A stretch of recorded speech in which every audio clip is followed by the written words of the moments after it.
ഇന്ന് നമുക്കൊരു ഉള്ളിത്തീയൽ ഉണ്ടാക്കാം. ഉള്ളിത്തീയൽ ഉണ്ടാക്കാനായിട്ട് ഞാനൊരു 10-30 കൊച്ചുള്ളിയാണ് എടുത്തിരിക്കുന്നത്. പിന്നെ ഒരു മുരിങ്ങക്കായും ഇട്ടു, ഒരു 3-4 പച്ചമുളകും എടുത്തിട്ടുണ്ട്. നമുക്ക് എണ്ണ ചൂടാക്കി, വെളിച്ചെണ്ണ തന്നെ വേണം. കടുക് പൊട്ടിച്ചു, അതിലോട്ട് നമുക്ക് വറ്റൽമുളക് ഇട്ട് കൊടുക്കാം. അല്ല പിന്നെയും രണ്ടാമത് കടുക് പൊട്ടിക്കുമ്പോൾ വീണ്ടും എണ്ണ ഉപയോഗിക്കണ്ടേ. എന്നിട്ട് അതിലോട്ട് ഈ കൊച്ചുള്ളി എല്ലാം ഇട്ട് നമുക്ക് വഴറ്റാം. ആ സമയം കൊണ്ട് ഞാൻ കുറച്ച്, ഇത് ഫ്രോസൺ തേങ്ങയാണ്, ഈ ഗ്രേറ്റഡ് കോക്കനട്ട് എന്ന് പറഞ്ഞിട്ട് വാങ്ങാൻ കിട്ടുന്നതാണ്. അതിട്ട് അതൊന്ന് തണുപ്പെല്ലാം വിട്ട് വരണം. നമുക്കിങ്ങനെ ഇളക്കിയെടുക്കാം. ആ സമയം കൊണ്ട് ഉള്ളിയൊക്കെ ഒന്നും കൂടെ ഇളക്കി കൊടുക്കാം. കുറച്ച് ഒന്നായിട്ടുണ്ട്, നന്നായിട്ട് ഇളക്കിയിട്ട് ഈ സമയത്ത് ഇതിലോട്ട് നമുക്ക് മുരിങ്ങക്കായും പച്ചമുളകും എല്ലാം ഇട്ട് കൊടുക്കാം. എന്നിട്ട് അതെല്ലാം കൂടെ വഴറ്റിയെടുക്കാം.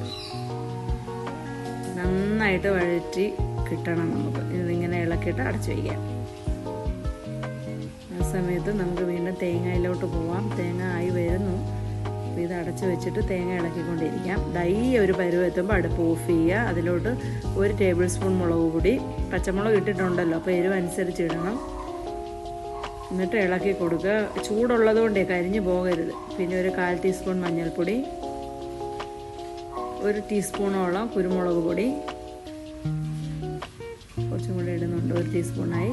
ഇനി നമുക്കൊരു 3 ടേബിൾ സ്പൂൺ മല്ലിപ്പൊടി, ഇത്രയും ഇട്ടിട്ട് നല്ലപോലെ ഇളക്കി ചൂടാറിയ ശേഷം നമുക്ക് മിക്സിയിൽ അരച്ചെടുക്കാം.